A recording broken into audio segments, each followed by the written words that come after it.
$140 million in a single year. A net worth Forbes now puts at $1.1 billion, making him one of only 4 active athletes on Earth to reach billionaire status. A family real estate company that listed on the Spanish market at €223 million. A $10.75 million waterfront mansion. A chain of hotels. 4 more apartments bought in a single unfinished Miami tower. And a private jet with the number 10 painted on the tail. But here's the thing about Lionel Messi's fortune. The first money that ever changed his life wasn't spent by him, and it wasn't spent on a house, a car, or a watch. It was spent on medicine.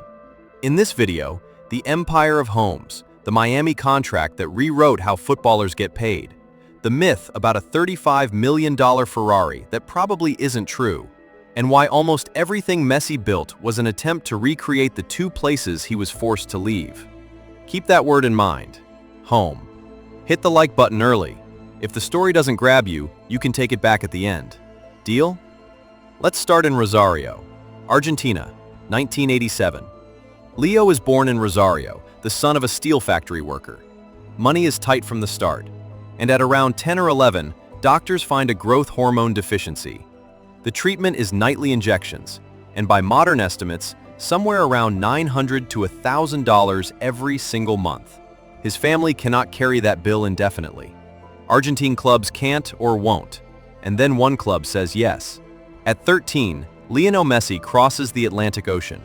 Not for a bigger salary, not for glory, but because Barcelona agreed to pay for the medicine that would let a small boy keep growing. Before Messi earned a single dollar, somebody had to spend money just to help him grow. Remember that. It comes back at the end of this story. What Barcelona bought with those injections became the greatest investment in football history. Over 2 decades, Forbes estimates Messi earned roughly $1.2 billion from football contracts alone, and around $1.8 billion across his career before taxes and fees. But here's what makes his money different from Ronaldo's or Neymar's. Messi never built a loud public corporation. He built a family office.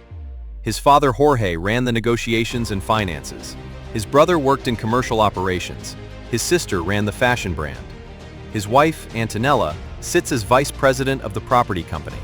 In 2023, the family holding reported around €109 million of revenue, and income from his image rights alone jumped 60% to $86 million. Neymar sells you luxury you can see. Messi barely speaks in public, and his name does the selling for him. And then, in 2021, he lost the home Barcelona had given him. Not because he wanted a bigger palace, because the club was in such financial trouble it physically could not register his contract.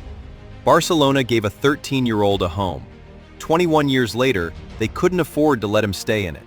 And that broken exit is what leads to the strangest, smartest contract in modern football. Because Inter Miami didn't just buy a player. Officially, his guaranteed MLS compensation for 2026 is $28.3 million, the highest in the league. But the club's own owner, Jorge Mas, has said Messi's true annual compensation, counting everything attached to him, sits between 70 and 80 million. Why? Because the deal reportedly includes a share of new subscription revenue from Apple's MLS package, a share of Adidas's commercial upside, and an option to buy an ownership stake in the club after he retires. The day he debuted, Apple reportedly signed up over 110,000 new subscribers, against roughly 6,000 the day before. Barcelona paid Messi for what he did on the pitch. Miami pays him for what happens to an entire league the moment he walks onto it. Now, the empire itself. And notice what it's made of. Not cars, not planes, houses. At the end of 2024, the Messi family's property vehicle, Edificio Rostoer, listed on a Spanish exchange with a market capitalization of €223 million. Messi is the chairman. Antonella is vice president. Inside it, 7 hotel assets in Spain and Andorra, 3 office buildings, 5 apartments in Spain, plus apartments in London and Paris. Most of it concentrated in Catalonia, the region he moved to as a child. His MIM hotel brand, Sitges, Ibiza, Mallorca, Andorra, was handed to Melilla to manage in 2025. Think about that.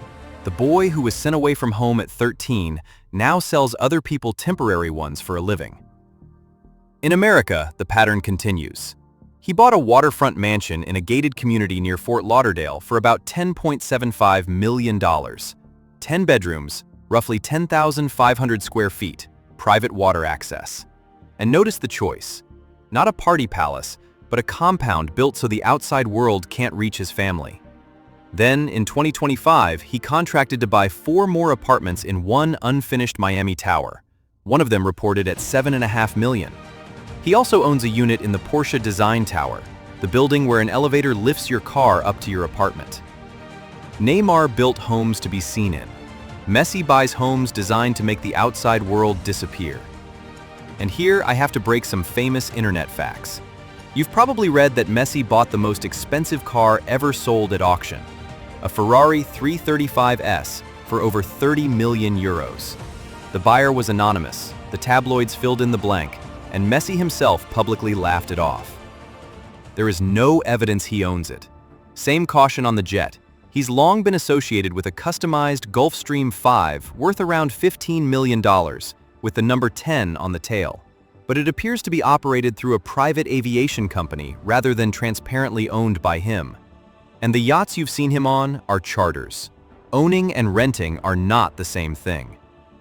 Unlike Ronaldo or Zlatan, cars and toys were never part of Messi's public character, which is exactly why the internet had to invent them for him. What he does have is the ultimate status marker. In 2012, Audemars Piguet released 3 limited Royal Oaks made with him. Jacob & Co. later built Epic X models in Argentina's white and blue. Messi doesn't need a watch to signal status. His name raises the status of the watch. And the businesses follow the same logic. Everyone wrapped around family and home. His production company, launched in 2024, is called 525 Rosario. He could have called it Messi Studios. He named it after the street he grew up on, in the city he left as a child. There's also Playtime, his sports tech investment vehicle, the Messi Store, a Hard Rock partnership that produced a Messi burger, and his drink brand, Mas Plus. And to be honest, not everything works. His drink brand ended up in a trademark fight with Logan Paul's Prime, settled in early 2026. The property company posted a loss of 1.7 million euros in 2023, a useful reminder that even Messi's real estate doesn't automatically print money. And then the serious one. In 2016, Messi and his father were convicted of tax fraud, around 4.2 million euros hidden through a network of companies tied to his image rights. He received a 21-month sentence, later converted to a fine. In Spain, short sentences for first-time non-violent offenses are typically not served. The image rights that made him rich created the biggest legal crisis of his career. But remember the medicine. Here's how the circle closes. Messi's foundation became one of the driving forces behind the SJD Pediatric Cancer Center in Barcelona, a campaign that raised around 27 million euros from many donors and organizations, with his foundation leading and funding the push. It opened in June 2022, and it treats roughly 400 children a year, about 30% more capacity than the hospital had before. At 13, Lionel Messi crossed an ocean because one club was willing to pay for a child's medical treatment. As an adult, he helped build a hospital so other children wouldn't have to cross an ocean for theirs. Which brings us to the ending nobody scripted. Last month, at 39, Messi dragged Argentina to another World Cup final. 8 goals, 4 assists, 21 career World Cup goals. Then Spain suffocated him. No shot in normal time, Ferran Torres scoring on 106. In 2022, he brought the trophy home. In 2026, he fell 1 match short, and money couldn't buy that last goal. So that's how Messi spends his millions. Not on being seen, on homes, hotels, family companies, and walls high enough to give his kids a normal life. He could buy a home anywhere on earth, but everything he built was an attempt to recreate the 2 he was forced to leave, Rosario and Barcelona. 5 fortunes on this channel. Whose was spent best? Tell me below.